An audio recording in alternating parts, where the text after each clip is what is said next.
All right, people, that's right. Your favorite scary clown. Hey, Georgie, you want to come down here and play with me, Georgie? Is back this week. That's right. Pennywise is here to terrorize the town of Derry. So let's get it. Welcome to the Kaiba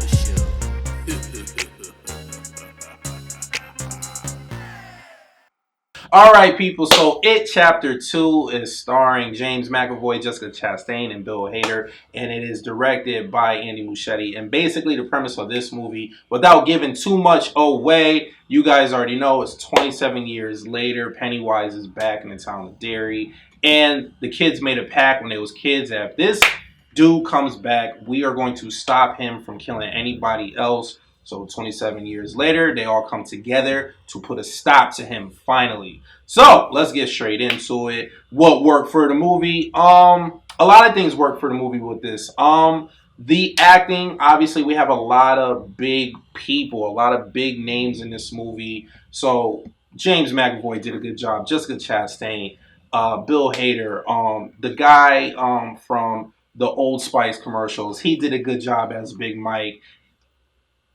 Let me say this.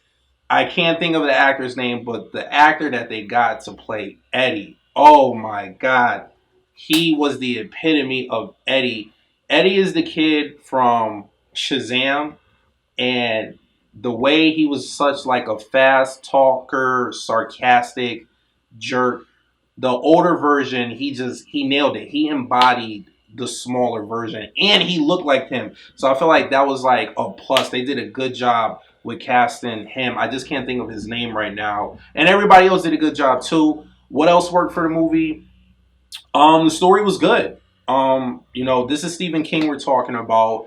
So the story was good. I like the direction that they took in this. I never really read the books, but a few people said that, it's a little bit different. The books were obviously better.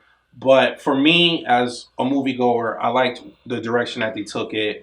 Um, the creepiness.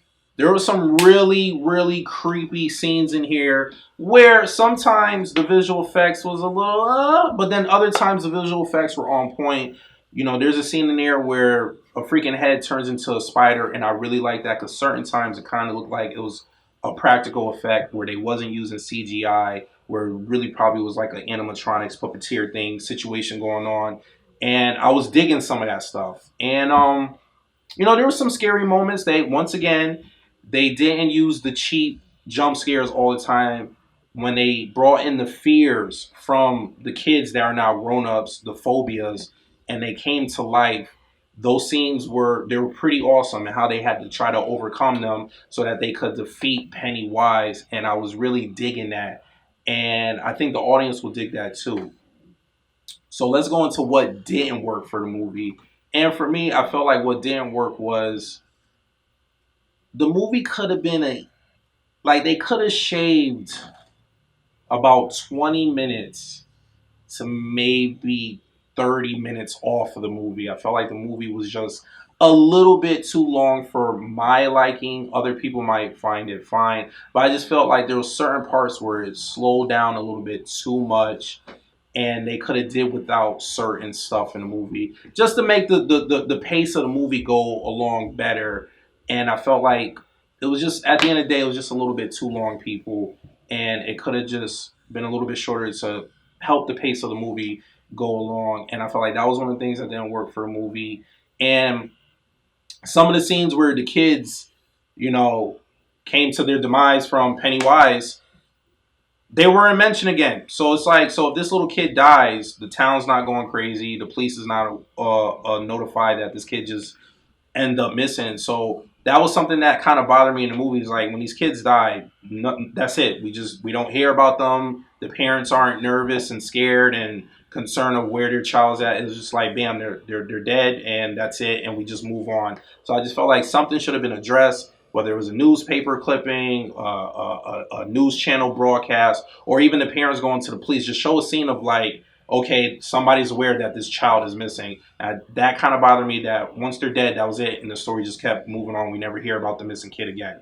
Other than that, those are the two things that I felt like bothered me with the movie and probably didn't work for me. All right, people, on the Kaiba scale of 1 to 10, I think I'm going to land on a solid 7.5. This movie was very entertaining. There was a nice creepy effect to it. I like the first one just slightly better because there was more of a horror effect with the first one. And that's probably because there was kids and, we all feel some type of way when kids are in danger. Now we got the adults in danger. And I just felt like there was more of a creepy effect with this movie. But still a solid sequel. Definitely recommend buying it on Blu-ray, and you could check it out in IMAX if it is being played in IMAX. And regular admission price is fine with this movie. You do not have to see it in matinee. So if you like what you see and you want to see more, please hit the subscribe button. After doing that, hit the bell button so you get notified every time I upload a movie review, and leave a comment. Hit the like button at the bottom.